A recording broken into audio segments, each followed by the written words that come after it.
Okay, guys, we are back again for another edition of the AFCON 2025 analysis and prediction. What do you have to say, Mama? Things have gotten serious. In the last video, I got 100% score. Yes. You got 100% because you stick with the obvious. You stuck with the obvious. Emphasis on I. Okay, you stuck with the obvious. I was expecting something different, and then the people disappointed me, kind of. I don't know. It was quite sad for me, but you see me, bank on her, but how she's bank on her for me? Yeah. Actually, if you had put your bet on what we said, you'd have been a billionaire by now. Anyways, let's recap on some of those matches. Let's start with Mali, Senegal. Senegal 1-0. I expected more from Senegal. I definitely expected more, but the Malians were able to give them a tough match. So. Yeah. Fun fact about Mali. All the matches they have played, apart from their opening match, the second match they played, they got about 7 yellow cards.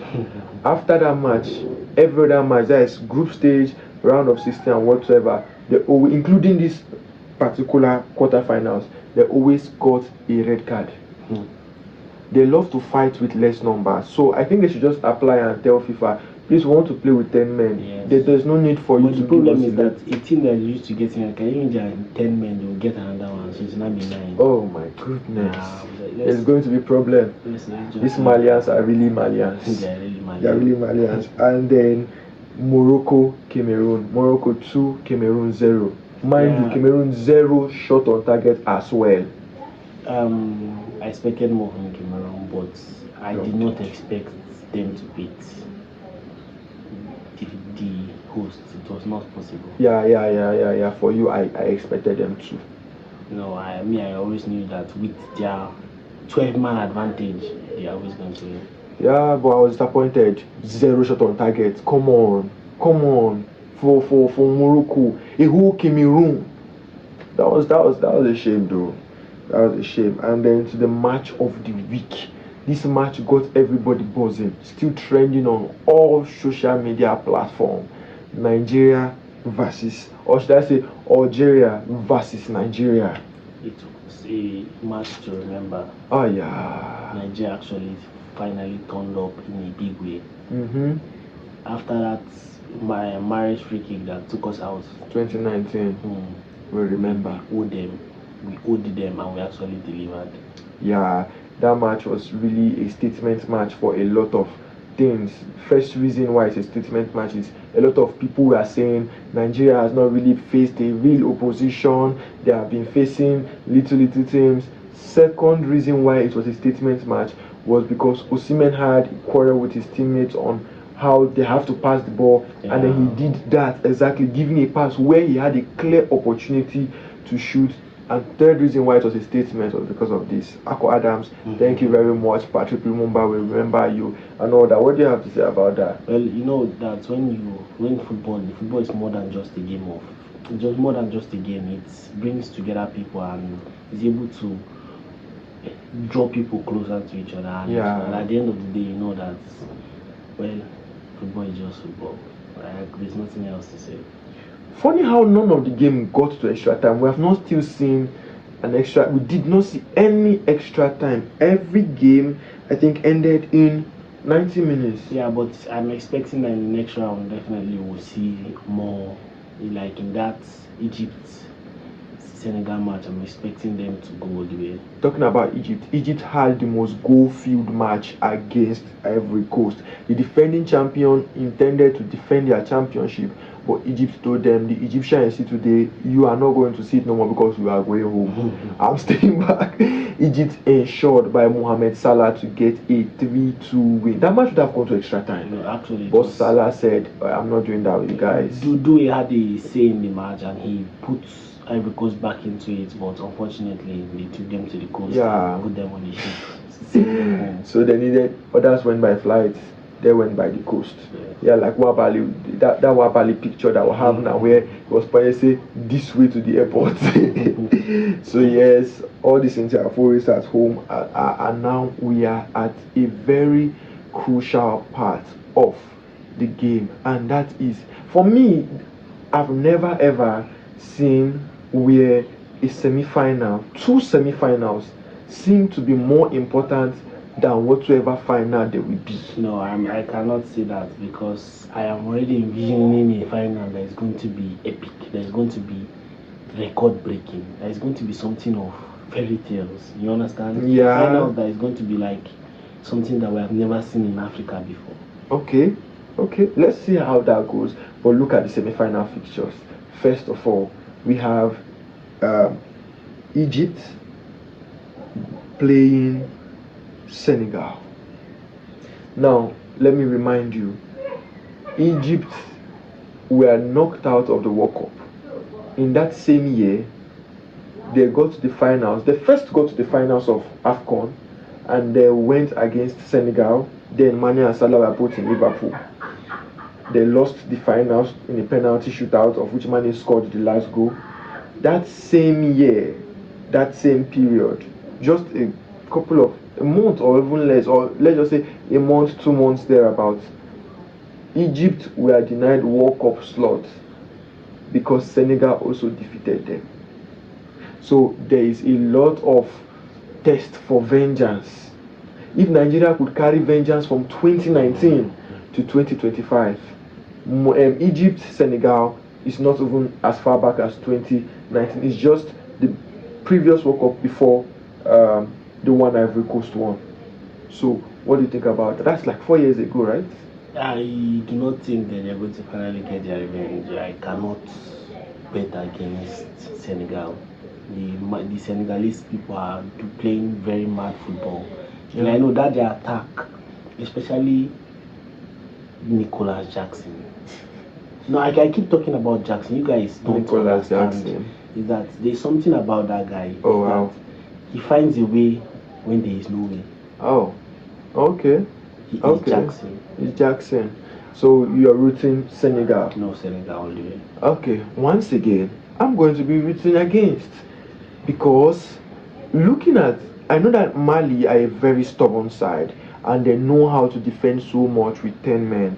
But if Senegal could not break more, like penetrate more, deal with these guys more, I think they will find it difficult against an Egyptian team that, number one, are a North African team. It will be very difficult for the ref to give them a red card. They don't even do so much fouls apart from their opening game where they played with the red card, and just like Mali, right, they played with the red card against South Africa and did not concede a goal. They won that game 1-0 with a red card. So if they couldn't penetrate through Mali, I think they're going to have issues penetrating through Egypt's defense. And Egypt already know how to attack because we have Mamouche, Salah, Trezeguet, Zizou, and all those. So I believe Senegal is going to have this. Egypt is going to have this, but definitely it is going to be so difficult. It's not going to be easy for anybody. Yeah, everybody knows that the match is going to be a very difficult match, but I cannot look beyond Senegal. Sadio Mane, Ismail Assar, Nicolas Jackson. You love Jackson so much. Hey, just a disclaimer: this young man is a Chelsea fan. Yes, so but you know, emphasis on Jackson. Jackson for Chelsea might have had his own flaws, but there's always something good. When you watch his football, you know that he tries. Yeah. No, he's a stubborn player, and he always tries. Then another player that has not really shown himself in these tournaments, but there's still chance for him to show himself in DIE. Yeah, and then Guehi also did well in the last match, the previous match where he had 2 goals and all that. So you go with Senegal, I'm saying Egypt, the Pharaohs, let's do this. And also I'm a Liverpool fan, so of course I'm going to be standing with the Egyptian king on this. And then to the blockbuster match, it cannot be more blockbuster than this, and that is why I feel like this match has a tendency of being more interesting than the final. It is the match where Nigeria goes against the odds, goes against the tide, goes against the host nation, Morocco. Brahim Diaz, please I'm in Nigerian and We are Nigerians. sentiment cannot allow me to pick anybody else. And forgetting even sentiment, Nigeria has been arguably the best team at this tournament. Yeah. They have been the best team at this tournament. Osimhen, Lukman, Ako Adams playing superb. Iwobi, please. Iwobi, when the number 17 doing from the Brenner. Oh my God. Iwobi. Oh my goodness. Definitely, I'm back in Nigeria.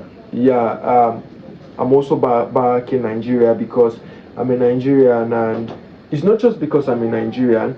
From the analysis so far, analysts have it that Morocco defense have not faced a tough side, and the last time they faced something that looked like a tough side was the Malians. Exactly, it was the Malians.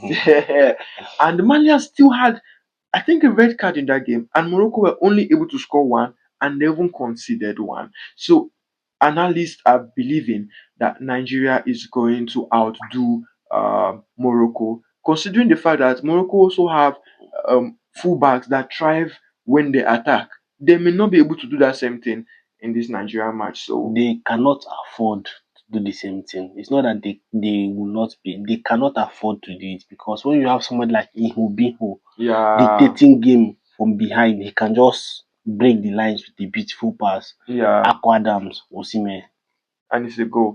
So to round this up, we're going to make it more spicy than we normally do. Other than just saying win or lose, we're going to be going with score lines this time around. So starting from Senegal, Egypt, what do you think the score line is going to be like? It's going to be a 2-2 draw. Yeah. Then in extra time, a beautiful finisher from Nico Jackson that will remind you of Didier Drogba. Wow, so much expectation. Chest control, turn.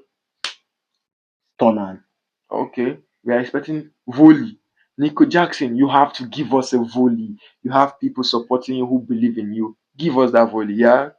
For me, I think it's going to be Egypt 1, Senegal 0, 90 minutes game. No, not too much drama, just so much tension, a lot of yellow cards and all. But then it will not be a Salah goal except the penalty. But I believe it's just going to be a quick touch from Salah to whoever is available, and then we'll have a 1-0 lead. So whatever the case may be, it's a tight game we're calling here. And now to the match that everyone wants to watch in the whole wide world, and even aliens want to see how it's going to happen, is Morocco, Nigeria. What's your scoreline? I'm predicting Morocco, Nigeria 2, Morocco 0. Goal scorers? Goal scorers, both of them Osimhen. Both of them Osimhen. Wow. Finally, the Ibrahim Diaz is going to look for a goal. I'm thinking 3-1. 3-1, Nigeria 3, Morocco 1. Brahim Diaz goal, of course. But then I think Iwobi will be on the score sheet this time around. This time around, Iwobi will be on the score sheet. I expect Lukman to be on the score sheet, but definitely Osimhen. I want him to score. He wants to score. He's hungry. He will score. But I know that there will be a lot of defense on him, which will leave Ako Adams open. So tendencies are, if Osimhen does not score, this is the repercussion. If Osimhen does not score, then it's going to be 4-1, 2 goals for Ako Adams. So because you're going to put two guys on one person, and it will leave Ako, who is also dangerous, open. Look at what he did to Zidane. Lucas Zidane is still lying down till now. So this is where we bring today's edition to an end. This is an AFCON to watch, and we will definitely be with you after the semi-finals. But for now, goodbye. Catch you next time. Better